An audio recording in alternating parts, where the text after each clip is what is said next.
Hello बच्चों, कैसे हैं आप? उम्मीद करती हूँ आप बढ़िया और मज़े में होंगे।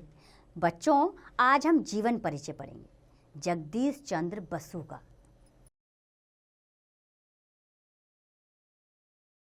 जगदीश चंद्र बसु एक प्रसिद्ध वैज्ञानिक थे। इन्होंने आजीवन पेड़ पौधों के जीवन तथा उनके महत्व के विषय में विस्तार पूर्वक अध्ययन किया। तो चलिए आइए इस पाठ को पढ़ के उनके विषय में जानते हैं हम। वनस्पति विज्ञान की कक्षा थी। अध्यापक जी के सम्मुख का अर्थ होता है उनके सामने। सम्मुख मेज पर एक गमला रखा हुआ था। गमले में पौधा लगा हुआ था। अध्यापक जी ने रमेश को अपने पास बुलाया। रमेश से उस पौधे को छूने के लिए कहा। रमेश के छूते ही पौधा मुरझा जाता है। रमेश यह देखकर हैरान रह गया। थोड़ी देर के पश्चात पौधा फिर पहले जैसा हो गया। रमेश ने अध्यापक जी से पूछा कि क्या मेरे छूने से इसे दर्द हो रहा है? क्या पेड़ पौधों में भी जीवन है? क्या ये भी हमारी तरह सुख दुख का अनुभव करते हैं? अनुभव का अर्थ होता है बच्चे महसूस करना।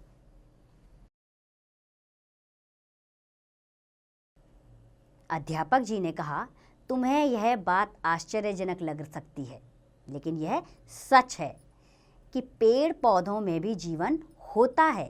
ये भी हमारी तरह सुख दुख का अनुभव करते हैं। अध्यापक जी ने बताया कि सर्वप्रथम महान भारतीय वैज्ञानिक जगदीश चंद्र बसु ने ही इसका पता लगाया था कि पौधों में भी जीवन होता है। एक छात्र ने कहा, अध्यापक जी कृपया आप उनके बारे में विस्तार से बताइए। छात्र ने कहा, अध्यापक जी आप हमें उनके बारे में बताइए कि उनके जीवन में क्या क्या था, वो कैसे थे। अध्यापक जी ने कहा, जगदीश चंद्र बसु का जन्म बंगाल में 30 नवंबर 1858 को हुआ था। इनके पिता का नाम भगवान चंद्र बसु था। इनकी प्रारंभिक शिक्षा गांव की पाठशाला में हुई थी, यानी कि गांव के अंदर जो स्कूल था उसमें इनकी शिक्षा हुई थी।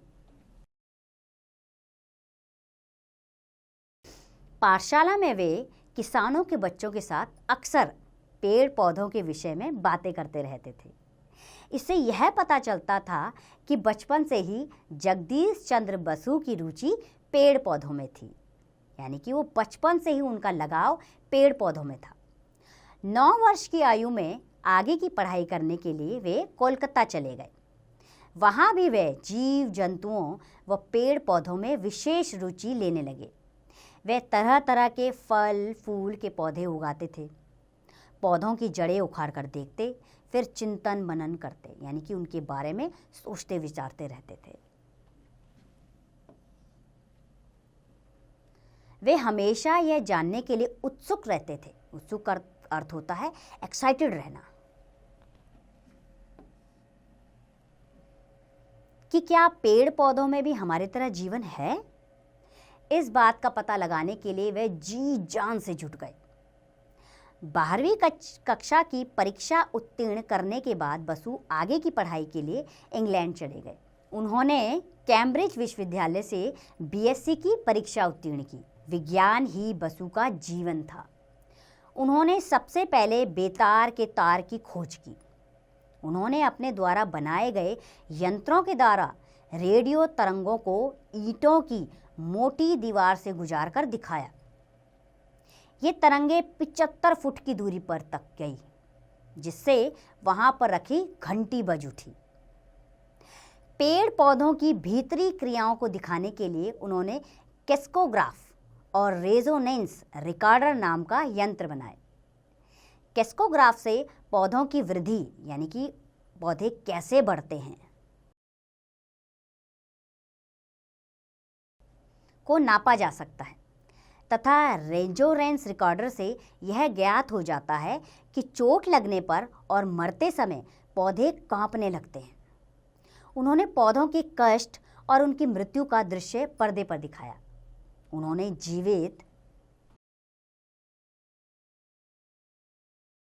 जीवित पौधे में विद्युत की लहर दौड़ाई, जिससे पौधों का कांपना और तड़पना पर्दे पर दिखाई पड़ा।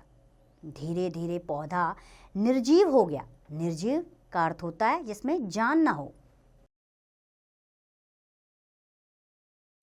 यह देखकर लोग आश्चर्यचकित रह गए। तो बच्चों, आज तुमने स्वयं ही देख लिया कि तुम्हारे छूने से छुई मुई का पौधा किस प्रकार मुरझा गया। इसी तरह तुम यह भी देख सकते हो कि सूरजमुखी का फूल सदैव सूर्य की ओर ही मुख किए रहता है। प्रातः तुम देखोगे तो सूर्य के निकलते ही उसका मुख पूर्व की ओर हो जाता है और शाम के समय फूल का मुख पश्चिम की ओर घूम जाता है, क्योंकि शाम को सूर्य पश्चिम में चला जाता है ना ये आश्चर्यजनक बात। वनस्पति जगत की इन खोजों के कारण ही जगदीश चंद्र बसु सारे संसार में प्रसिद्ध हो गए। अंग्रेज सरकार ने उन्हें सर की उपाधि दी, यानी उनका सम्मान किया। महान वैज्ञानिक अल्बर्ट आइंस्टीन ने प्रोफेसर बसु के अनुसंधानों, यानी कि उन्होंने जो भी शोध किए जीवन में, पर मुग्ध होकर कहा था, जगदीश चंद्र बसु ने जितने अमूल्य तथ्य संसार को भेंट किए हैं, उनमें से कोई एक ही उनकी विजय पताका फहराने के लिए पर्याप्त है। पर्याप्त का अर्थ होता है बहुत ज़्यादा है।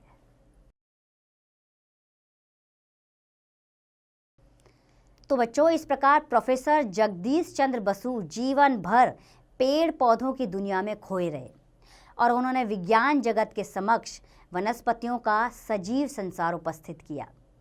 कोलकाता में उन्होंने बसु विज्ञान मंदिर की स्थापना की। उनकी इच्छा थी कि भारतवर्ष में ऐसी विज्ञान संस्थाएं खोली जाए। संस्थाओं का अर्थ होता है बच्चों इंस्टीट्यूट,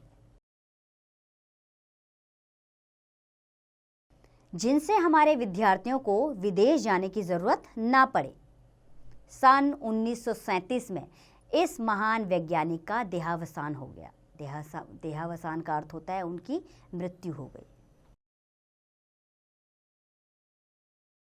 लेकिन अपनी वैज्ञानिक खोजों के लिए बसु संसार में सदा ही जीवित रहेंगे। अध्यापक जी ने अपने समस्त शिष्यों से कहा कि आप लोग जगदीश चंद्र बसु के जीवन से प्रेरणा लेकर महान बन सकते हैं। तो देखा बच्चों, कितनी प्रेरणादायक कथा थी। आपने इस कहानी में जगदीश चंद्र बसु के बारे में पढ़ा। उम्मीद है आप उनकी द्वारा दी गई जरूर बातों को अपने जीवन में ज़रूर उतारेंगे और एक सफल जीवन जिएंगे।